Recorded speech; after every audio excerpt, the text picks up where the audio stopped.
ನಮಸ್ತೆ. ತಾಯಿ ಹೆಸರು ಯಮುನ್ ಅಂತ.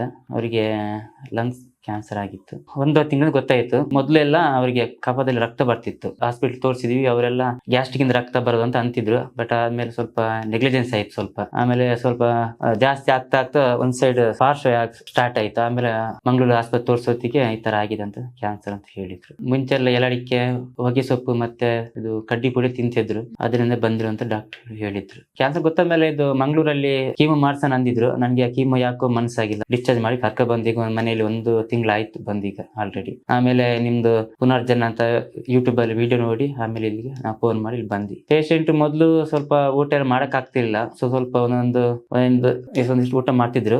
ಸಪೋರ್ಟ್ ಬೇಕು, ಒಬ್ರು ತಿರುಗಾಡಕ್ಕಾಗಲ್ಲ. ಮತ್ತೆ ಅವರ ಇದ್ರಲ್ಲಿ ದಿನಚರಿ ಅವ್ರು ಮಾಡ್ಕೋತಾರೆ. ಮೇನ್ ಸಮಸ್ಯೆ ಬೆನ್ನು ನೋವು ತುಂಬಾ. ಅದಂದ್ರೆ ಬೆನ್ನು ಮೂಳೆಗೆ ಎಲ್ಲ ಸ್ಪ್ರೆಡ್ ಆಗಿದೆ, ಮತ್ತೆ ತಲೆಗೆ ಸ್ಪ್ರೆಡ್ ಆಗಿದೆ. ಯೂಟ್ಯೂಬ್ ಅಲ್ಲಿ ನೋಡಿದ್ದೆ, ಆಂಕರ್ ನೀರು ದೇಶಪಾಂಡೆ ಅವ್ರ ಬಗ್ಗೆ ಕೇಳಿದ್ದೆ. ಮತ್ತೆ ಅವ್ರ ಬಗ್ಗೆ ಸ್ವಲ್ಪ ಗೊತ್ತು. ಅವ್ರ ಮೇಲೆ ಡಿಪೆಂಡ್ ಆಗಿ ನಂಬ್ಕೊಂಡು ಇಲ್ಲಿ ಬಂದಿರೋದು ನಾನು.